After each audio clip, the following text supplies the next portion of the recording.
I love music. A lot of people say that they listen to everything, but I really pride myself on actually doing that.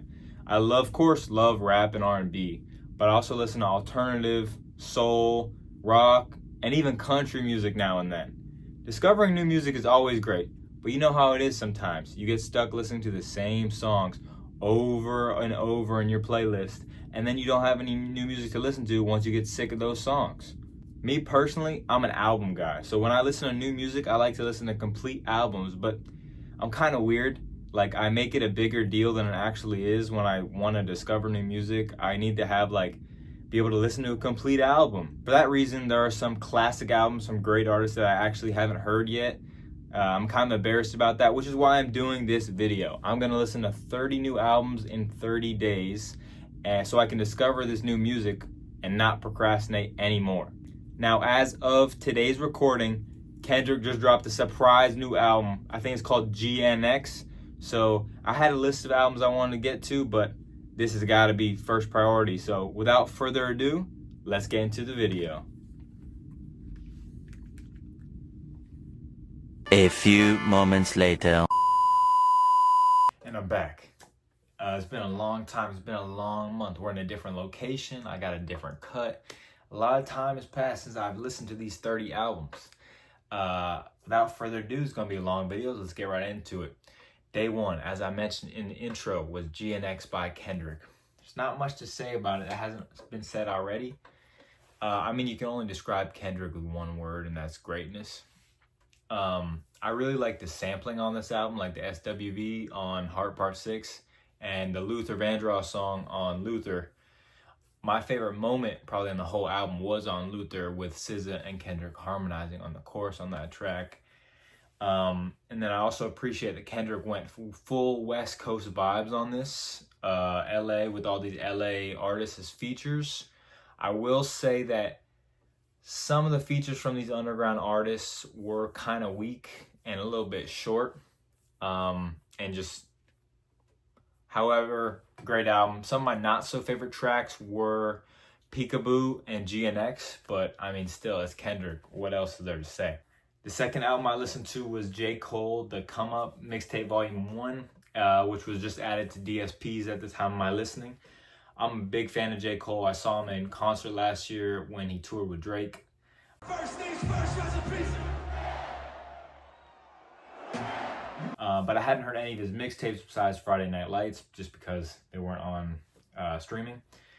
This was a solid listen, but just not really a standout for me in terms of his whole discography. And you can definitely tell this was a young version of J. Cole, still refining his skills. My favorite song was Dead Presidents. That beat is just undefeated for me. A lot of the album was Cole rapping over those classic beats, not his own. And the production just in general wasn't that great. He kind of had like a DJ narrating the whole thing, like Tyler with DJ Drama on Call Me If You Get Lost. But Cole's DJ was just like shouting out his MySpace, which kind of tells you how dated the music did sound. But going into the third album, we got Deanne by Zack Bryan. And I got into Zack Bryan a lot this past year, but I only listened to his self-titled and The Great American Bar Scene. I really liked both those projects, but this album sounded much more raw compared to those two. There is something beautiful in listening to those younger versions of some of the biggest artists in the world, and to see where they came from and how they progressed. And I know a common critique of Bryan is that all his songs sound the same, and I will say there is a bit of that on this album. I didn't have a super favorite song on this album, but there weren't any bad songs, and I did enjoy listening to it.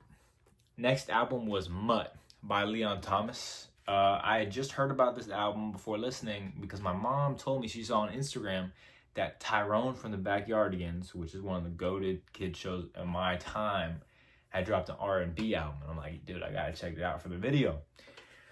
On this album, I would say the production was the strongest part for sure, and most of it was produced by Thomas himself, so I tip my cap to him. He did also have a Conductor Williams track on there, which shows you the level of production we're talking about.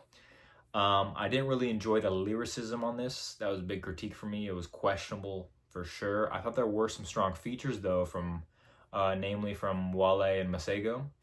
My three favorite tracks were Dancing with Demons, Answer Your Phone, and Yes It Is. Moving on to day 5, we had Purgatory by Tyler Childers. I told you we're going to get all over the place with the genres here. But with Purgatory, not going to lie, this was a miss for me. I had never heard his music before, and what I realized while listening to him, I'm a fan of a very specific type of country, and not his bluegrass Kentucky subgenre. I appreciate the live instrumentation throughout, but it kind of gave me like honky tonk, Splash Mountain, Brow Rabbit vibes with the banjo and harmonica. The two best songs for me were White House Road and Feathered Indians. I don't know if I could say that. The 6th album was Melophobia by Cage the Elephant. I guess I like this project. I was a fan of Come a Little Closer and, of course, Cigarette Daydreams, which has been in my playlist for a couple years now. I thought that while listening, I noticed they had a very distinct signature sound, and the only song that kind of deviated from that was Cigarette Daydreams, which was my favorite song. So it kind of tells you how I feel about the album. On to 7. We had When We All Fall Asleep, Where Do We Go by Billie Eilish. Before this, I had heard, the big Billie hits, and I actually did listen to her most recent album, Hit Me Hard and Soft, which I really enjoyed. I liked this album a good amount. The standouts for me were Listen Before I Go, When the Party's Over, and Zanny. I did not expect to like a Billie Eilish song talking about Zannies, but the 808s on that is crazy. And it's kind of just a testament to the production as a whole on the album. It created a really dark and chilly listening atmosphere, which was dope. And then as far as songs I didn't really like, and I really liked this album, but there were a couple I didn't. I didn't enjoy You Should See Me in a Crown and All Good Girls Go to Hell. I don't really know how to describe these songs. They kind of make me feel like I'm watching a cringy TikTok made by a millennial woman lip syncing with the lyrics. Now, I do think she has good lyricism for the most part, and I'm not digging into the genius lyrics on the very first listen, which is what I'm basing most of these reviews off, the very first listen. My final critique with this is that with a voice as beautiful as hers, I really wish, and it sounds so good even when she's whispering over an instrumental, but sometimes I wish she would just like belt out like on a ballad and just go all out. But definitely a very good album. Numero 8, Demon Days by the Gorillaz. This was highly anticipated for me in my list because of the sick album cover, the concept of the band as a whole, and then I heard Feel Good Inc., which is a great song. Unfortunately, I was more indifferent to this album than I liked it. However, I will say every song did have cool parts on it, and this was because on most of the songs, they let the instrumental run on for a minute after the vocals stop. Which creates a pretty cool electronic soundscape in your headphones. An example of this can be found on All Alone, where I did not like the first 2/3 of the song, but when the bridge came in with a female singer, it just completely changed into a song I was really vibing with. Album 9, we have Street Songs by Rick James. This dude is crazy, and I know he was on that good stuff making this album. I mean, I know R&B is a sensual genre, but man, my favorite track was, of course, Super Freak. It's just so infectiously good. There's a reason it's one of the most popular hit songs of all time. Other standouts was Rick James' voice itself on Fire and Desire. It was crazy. And then Mr. Policeman is actually a pretty deep and profound song compared to how I interpreted the rest of the album. You can question the placement of it on the track list on this type of album, but it still sonically sounds like an upbeat dance type of song despite the lyrics. The next album I listened to was Let's Get It, Thug Motivation 101 by JayZ. And I actually do have a couple of JayZ songs in my playlist. Unfortunately, I don't think any of these are going in there. I did like a few, such as Go Crazy, Don't Get Caught, Soul Survivor, but for most of the rest, I'm at best indifferent towards. It got super repetitive for me, which is a polite way of saying that, I guess, is he has a distinct sound, but really it's an hour-long album with 19 tracks, and at the end of every bar, there's an ad-lib. The last word in every line, you know he's extending. Every lyric is about girls, money, and drugs. And I know it's trap music, and I know that he's a trap legend. And some of the trap beats are good, but I just didn't mess with it, man. 11, Purple Rain by the legend Prince. This dude also is crazy. He makes different music than Rick James, who I just said, except for Darling Nikki. But the same question has to be asked, like, what was this guy on? He is such a great guitarist, and I mean, you hear that especially on the title track, Purple Rain, which has like a 5-minute guitar solo outro on it. I really like that song, and I love When Doves Cry as well. But man, he's such a great guitarist. There are multiple songs on the album where he has these song outros, not just all guitar solos, but just fire outros. Let's Go Crazy has an insane electric guitar solo too. But the beautiful ones, Computer Baby, or Computer Blue, and then Baby I'm a Star, classic album, classic. 12th album is Over It by Summer Walker. And I wouldn't say there's a single bad song on this album. And I think I liked every track on here. My favorites were Come Through and with Usher. I mean, it's an R&B track with Summer's voice and Usher, guaranteed hit. I also really enjoyed Like It and Girls Need Love remix with Drake. I am wearing my Vote for Metro T right now, so sorry, Drake. But I really like when Summer gets in her short acoustic song Bag. And they all sound really nice. An example of that on a different album is Session 32, fire song. On this album, she had Fun Girl with that style. And another thing is on this is that no track is too long on this. They're all kind of the perfect length. And just a super chill album that you can vibe to. Yeah. The 13th album I listened to was Dizzy Up the Girl by the Goo Goo Dolls. And going into it, I'd only heard the song Iris by them. You know, everyone loves that song. I love that song. It's great. But my expectation was going into it that all those songs were going to sound more like that. But while I was listening, I was reading the description of the album on Apple Music because I'm team Apple Music all the way. And the description says that they started out as more as a garage rock band rather than pop rock. And of course, I like the songs that were more pop rock on the album, like Iris and then Black Balloon. The rest of the album was just okay to me. Besides Broadway, I like that song. But in general, I just wasn't super high on it. It may, however, have been partly my fault for going into it with the wrong expectation. Next album, we got Lungs by Florence and the Machine. To be completely honest, this album is very good.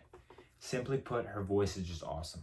Of course, you got the hits on here like Dog Days Are Over and You Got the Love. Those songs are great, especially Dog Days after that Guardians of the Galaxy 3 scene. Amazing. Run fast for your mother, run fast for your father. There's also so many other great songs on here like Drumming Song, Howl, and Cosmic Love. It's really hard to describe the ambiance of the album, but I would categorize it with one word as just enchanting. 15, we have Atrocity Exhibition by Danny Brown. Going into this listen, I'd only heard Danny Brown on the Peggy collab album, and then his verse on A$AP Rocky's One Train. I hadn't heard any of his solo stuff, but I had heard nothing but good things about this album, and I have to say I disagree. I did not enjoy this album. I'm really not a fan of his sound with the high-pitched voice. It's just not it for me. The songs I did like, Tell Me What I Don't Know, From the Ground, and Hell For It, all of those songs, he was rapping just straight bars with his normal, regular voice. Hell For It has some of the best lyricism on the album, for sure. And I will give him that. It was a very solid outro. The rest, however, I just wasn't vibing with. 16th album I listened to was Maybe In Nirvana by Smino, which had just come out at the time of my listening. I really enjoyed his last project, Love for Rent. But this, in my opinion, it was a big drop off in terms of quality and just enjoyment. Nothing stood out to me besides Miss Joyce and Ho Nouns. But even then, I didn't love the way he rapped on this project as a whole. And it was a super sore album anyway. So just a miss for me from Smino. 17, we're going back to my guy, J. Cole. We had the warm-up. This was the last remaining Cole mixtape that I hadn't heard after listening to, the Come Up earlier. And then Friday Night Lights on my own, I definitely like this one more than the Come Up. This was really good. It reminded me why J. Cole is one of my favorite artists of all time. It was fun to listen to. I like most of the songs on the album, if not all, with my favorite being Lights Please, which I had already heard from Sideline Story. I love Dreams. I Get Up is really good. Dead Presidents 2 is really good. You know, I'm just a sucker for that beat. He also rapped over a whole bunch of other classic instrumentals besides Dead Presidents, like Till Infinity. He did his own version of Last Call, and just a couple others. You can really hear the progression from this and then the Come Up, even though they were released only a year or two apart. You can hear his growth, especially when it comes to creating those melodies and those hooks. 18. We got the man who signed Cole, JayZ. You think JayZ or probably not a good time right now. Or you're silly, man. You're silly. You're wrong. We got the Black Album by JayZ, and no pun intended, but what more can I say? This was phenomenal. It's interesting because I learned this was supposed to be his retirement album, and it definitely would have been a great way to go out with all the great hits on here. I mean, we had a few of my favorites were December 4th, What More Can I Say, Encore, Public Service Announcement, Moment of Clarity, amazing. And then My First Song, which I had never heard before, but is excellent. Next up, we got Dirty Sprite by Future. Shout out Metro.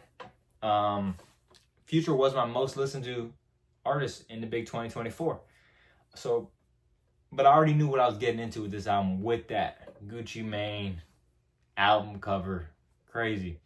Just 2011 ATL trap music. It was very interesting to listen to it, especially considering Dirty Sprite 2 is Future's best album and one of, if not the best trap album of all time. His name may be Future, but these songs did not age well. The only two I liked were Much More, thanks to the production, and the track My People. The rest were just eh. But, I mean, it was still kind of cool to see one of my favorite artists' first projects. For 20, I mentioned him earlier, we have All My Heroes Are Cornballs by JPEG Mafia. From JPEG, I previously heard the Danny Brown collab album, and his newest joint, I Lay Down My Life For You, which I really did like. But because I'd heard those albums, I had the prior knowledge and expectation going into it that this was going to be weird, the production was going to be all over the place, insane, in a good way. It definitely lived up to that expectation, as I think there was basically a major beat switch on almost every single track. I will say I liked a good amount of songs on this album, like Grimy Waifu, Thought Tactics, and Free the Frail. But I thought this album particularly was inferior to the other two Peggy albums I'd heard, due mainly to the quality of his rapping, which I thought lyrically was better on the others. And I know the main draw with him is his production, but still. 21, we have Blowout Comb by Diggable Planets. And going into it, I'd heard that it's one of the greatest rap albums of all time. Now, I don't want to come off as ignorant or as a casual, because I know this is culturally important, but this just wasn't really that crazy to me. The jazz was cool. I can see it as a super chill album to put on in the background. No disrespect, but just wasn't all that to me. Next up was Austin by Post Malone. I straight up felt like an NPC listening to this.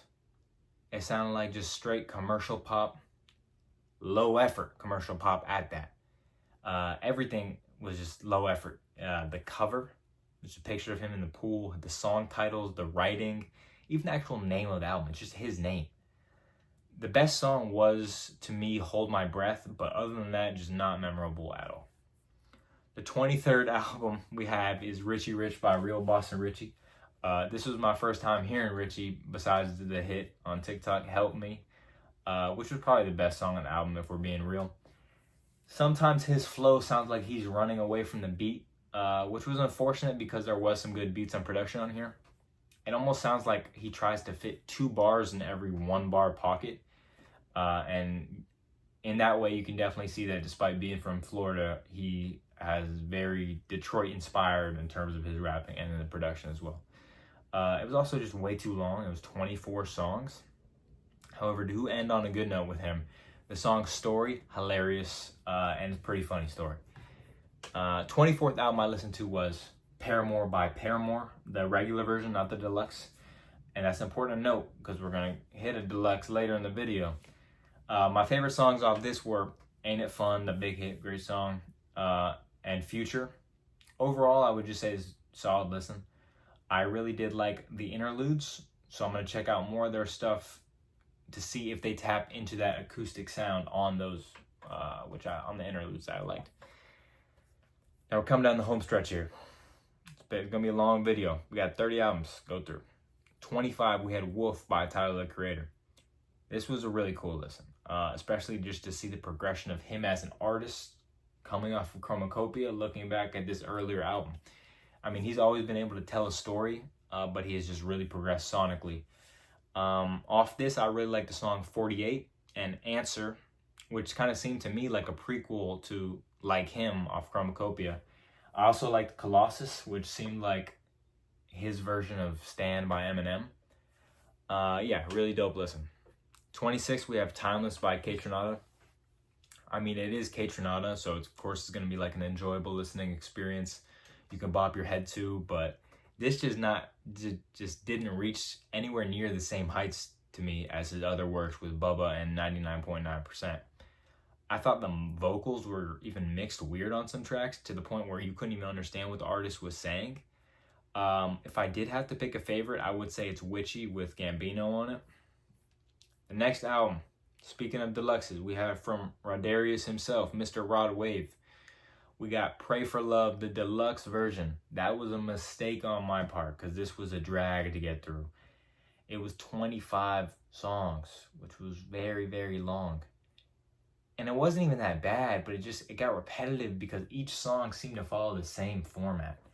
My favorite songs off these were all the hits, to be real. Rag to Riches, The Greatest, Ribbon in the Sky, Letter from Houston. I actually didn't expect to recognize as many songs on this as I did. Probably from my high school teammates back in the day, just blasting his music in the locker room. 28th album I listened to was The Documentary by The Game. Now, this started off real strong and then kind of lost some steam for me. But still, it's a classic West Coast gangster rap album. The best song definitely is Hate It or Love It. I love that song. Him and 50 are just firing on all cylinders on that. I also really liked Don't Need Your Love. And then the final song, Like Father, Like Son, is just a pretty cool song for it. So now we have the penultimate album, Things Fall Apart by The Roots. And I fear the comments are going to drag me the way I'm doing these classic albums. First Digable Planets, now we got this. I just didn't really enjoy it, to be honest. My favorite song was definitely You Got Me with Erykah Badu. That song's legitimately really good, but just nah. And now, the final album. We have Rumors by Fleetwood Mac. I had to end with a classic. I never heard this in full, despite it having one of my favorite all-time songs on there in The Chain. Another song featured in the amazing Guardians of the Galaxy discography.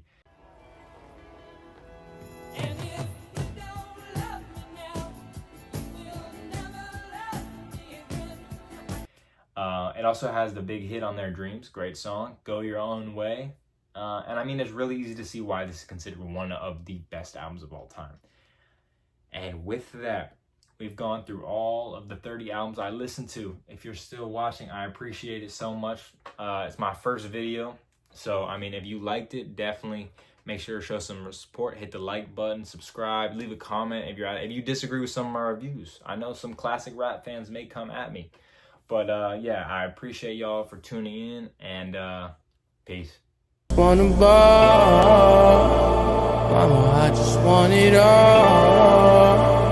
I don't care about the law.